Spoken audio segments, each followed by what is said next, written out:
रात्री 10:30 वाजताच्या सुमारास राजस्थानचे सीकर जिल्ह्यामधून सचिन गायकवाड आरोपी जे जे 5 मोकामध्ये फरार होता, त्यांना आपले गुन्हे शाखाची टीमने ताब्यात घेतले आहे. आपण गुप्त बातमीदाराकडून किंवा तांत्रिक विश्लेषण करून तिथपर्यंत पोहोचले होते आणि तिथून तिकडची लोकल पोलीसची मदत घेऊन आपण त्यांना ताब्यात घेतले आणि आज इथे आणले आणि कोर्टाकडून त्यांचे रिमांड घेतले आहे. ते सध्या एकटाच राहत होता, तिथे त्यांच्यासोबत कोणी राहत नव्हता.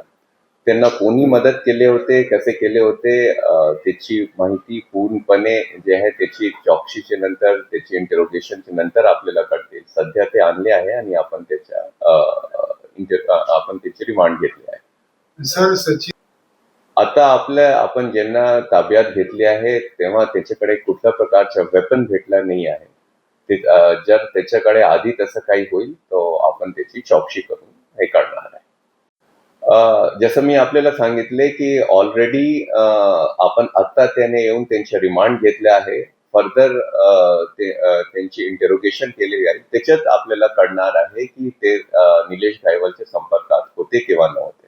सर हा आश्रमामध्ये त्याच्या ताब्यात घेतल्यानंतर काही बेसिक आपल्याला एखादा ATM कार्ड, त्यांच्याकडे मोबाईल, हे सगळं आपल्याला मिळालेलं आहे. त्याची आपण चौकशी करणार आहे. आणि सांगितले की सचिन गायकवाड आहे, कारवाई नक्की कशी केली? कारण फोटोमध्ये दिसतंय की अस्ताव्यस्त दाढी वाढलेली आहे, केस वाढलेले आहेत. म्हणजे आधीचा सचिन गायकवाड आणि आता फोटोमध्ये दिसणार याच्यामध्ये बराच फरक दिसतोय. तपासताना काय अडचण आली काय? आपण शेवटी त्याच्या मोबाईलचे लोकेशन घेतला होता आणि तिथपर्यंत त्याच्याकडे पोहोचले होते आणि जे आपले टीम होती ते जुनी होती, त्यांना ओळखली होती आणि तिकडचे बातमीदाराकडून हे पण माहिती आपल्याला मिळाली की इथे एक महाराष्ट्राचा माणूस राहत आहे. त्यामुळे आपण नक्कीच तिथपर्यंत पोहोचू.